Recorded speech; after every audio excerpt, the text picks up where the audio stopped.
Hello, Pete Taylor here again. It's day 14 of my preparations for sourdough Saturdays at the Heron Corn Mill.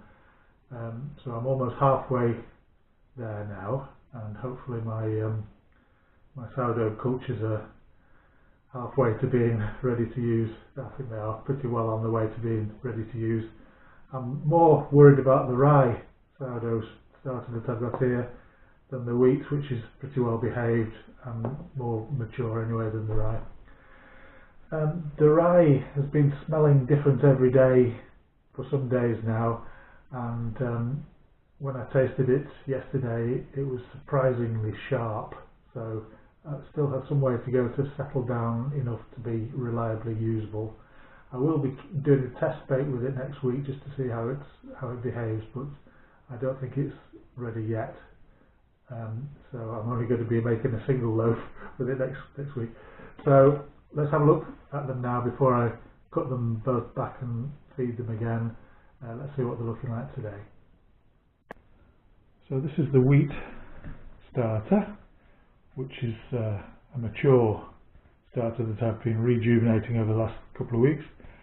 It's got a very spongy consistency now, lots of big bubbles in there, and it's looking very, very happy with life in this little pot. The big bubbles are a pretty good sign that it's well on, and that it's really doing something every time it gets fed. It's making some decent use of the flour that it's being fed. The rye is got some quite big bubbles in there now. It's got a glossy top because it's about 36 hours since it was last fed.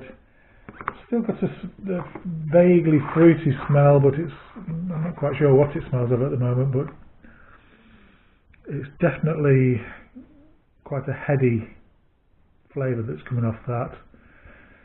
It's definitely something fruity, but it's also not far off alcohol, so there's plenty of action going on in there, I think.